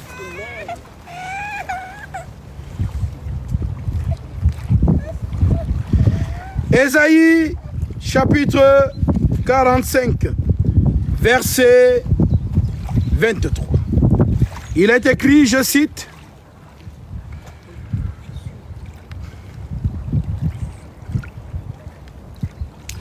je le jure par moi-même, parole du Tekagram, parole de l'Éternel, je le jure par moi-même, la vérité sort de ma bouche, et ma parole ne sera point révoquée. Tout genou fléchira devant moi, et toute langue jurera par moi. Corrélation, Philippiens chapitre 2,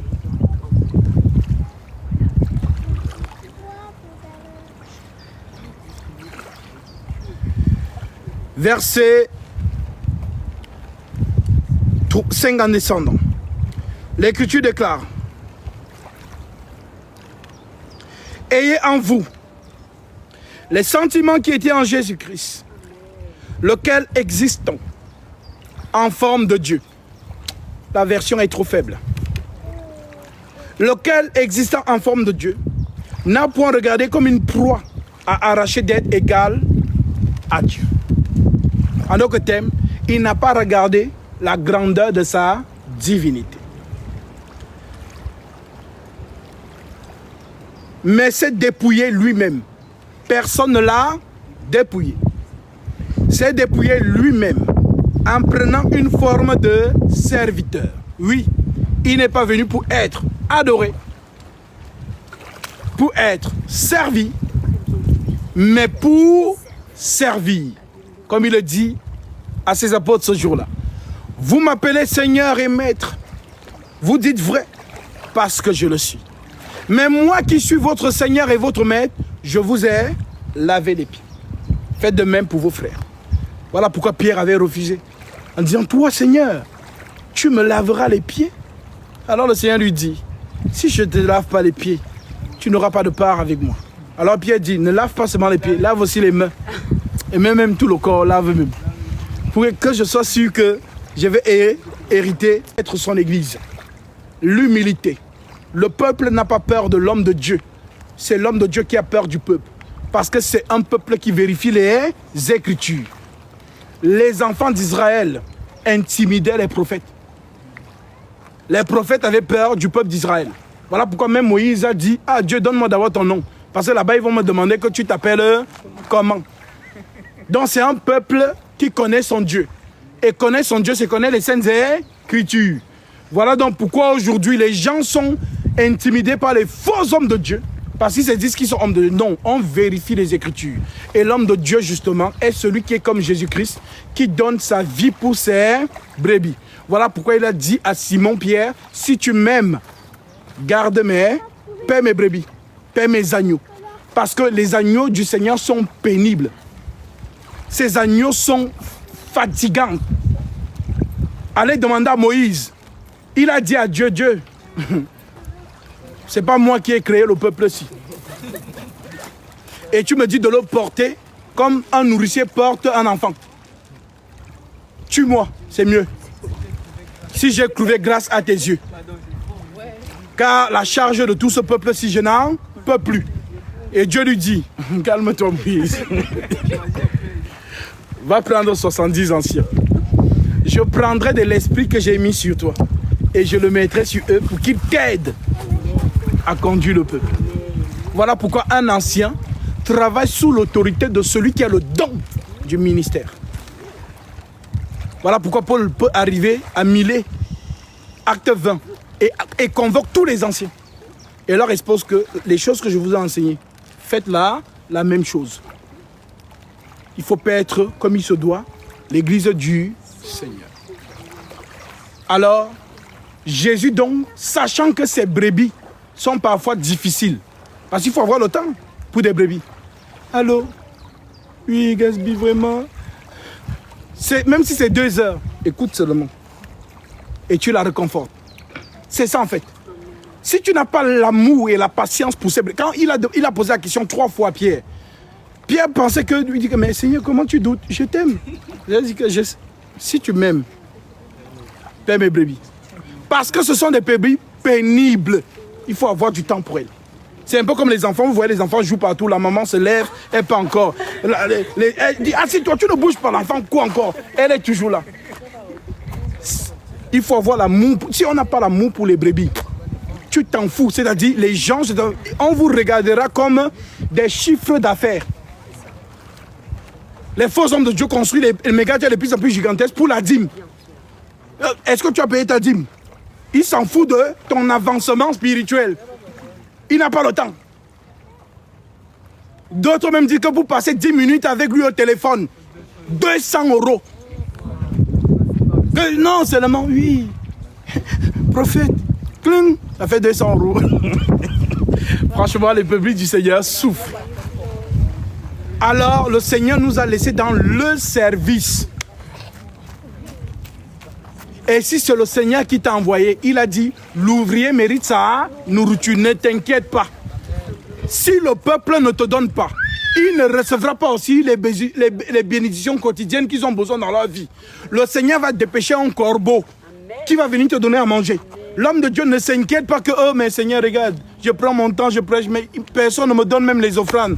Ne t'inquiète pas pour ça. Si c'est Dieu qui t'a appelé dans son œuvre, il a dit, et sa parole ne ment pas, l'ouvrier mérite sa nourriture. Lui-même suscitera des corbeaux qui viendront te donner à manger. Et ce sont ces corbeaux-là qui vont prendre la bénédiction. Galates 6, 6 à 7, que celui à qui l'on enseigne la parole fasse part de tous ses biens à celui qui l'enseigne. Ne vous y trompez pas, nous sommes morts par de Dieu, ce qu'on aimera s'aimer, le moissonnera aussi. Dans le corps du Christ, on ne paye pas la dîme. Ce sont des voleurs qui vous prennent les choses de Moïse pour venir vous estorquer. Voilà, parce qu'ils n'ont rien à prêcher.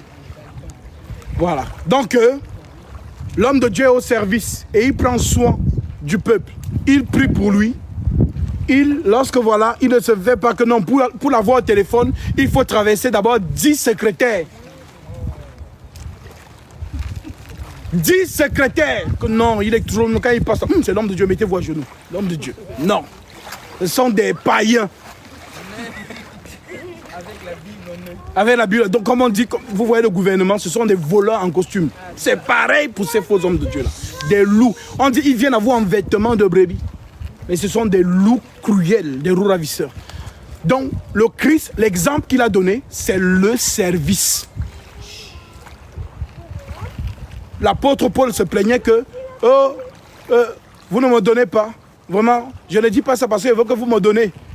Mais voilà, je vous rappelle ces choses pour qu'elles abondent dans vos vies. C'est mon droit. Mais pour ne pas faire obstacle à l'évangile du Christ, je ne fais pas de ça, justement que comme vous ne me donnez pas, je ne prêche plus.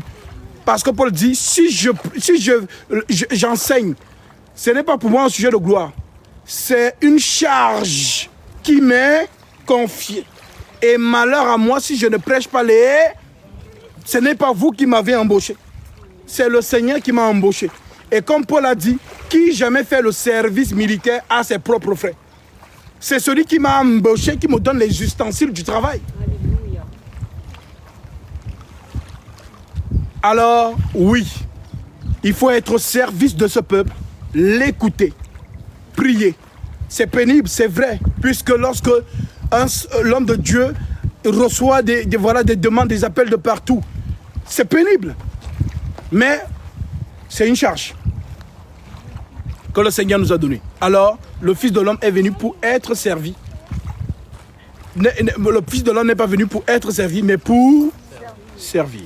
Alors, voilà donc la vocation à laquelle le Christ est venu justement nous montrer le modèle. L'Écriture continue en disant, il s'est humilié lui-même, se rendant obéissant jusqu'à la mort et même jusqu'à la mort de la croix. C'est pourquoi Dieu l'a aussi souverainement élevé et lui a donné le nom qui est au-dessus de tout nom, afin qu'au nom de Jésus-Christ, tout genou fléchisse dans les cieux et sur la terre. Donc si vous refusez de fléchir ici sur terre, là-bas, les entités célestes, des êtres dont vous n'avez même pas l'imagination de l'existence, savent qu'il y a un roi de l'eau. L'Écriture dit, vous pensez qu'il y a un seul Dieu, vous faites bien. Les démons le croient aussi. Et ils tremblent. Donc, Jésus n'a pas existé, ça c'est ici. Mais là-bas, il est le Seigneur des Seigneurs. Donc, il est Seigneur sur la terre. Et l'Écriture qui dit tout genou fléchira. Alors, quand il va apparaître, comme les musulmans, oh, Jésus n'est pas dit, est-ce que Dieu peut manger? C'est le jour-là que vous allez lui poser les questions. Voilà. Et si vous avez le courage, parce qu'on dit qu'il va apparaître avec puissance. Donc, vraiment, que le Seigneur soit glorifié et que ces paroles s'imprègnent dans votre esprit. Et je vous reste maintenant disponible si vous avez des questions avant que nous ne puissions entrer dans les eaux du baptême. Et lorsque nous entrerons, ce que je vous poserai comme question dans l'eau, répondez avec conviction. Comme Philippe avait dit à l'évêque éthiopien, lorsqu'il lui dit, voici de l'eau, qu'est-ce qui empêche que je sois baptisé? Il lui a dit, si tu crois de tout ton cœur, cela est donc qu'il vous soit fait selon votre foi. Que le Seigneur soit glorifié. Et puis pour vous aussi qui nous écoutez, ceux qui veulent se changer, il y a le vestiaire là-bas. Donc ceux qui sont appelés à entrer dans l'eau, on attend ceux qui doivent se changer comme ça, nous allons entrer. Et pour vous aussi qui nous suivez, si vous avez justement été touché, si vous avez justement des questions, n'hésitez pas à nous écrire au numéro du groupe WhatsApp qui s'affiche. Et nous vous accorderons de recevoir le baptême conformément à la Sainte Doctrine.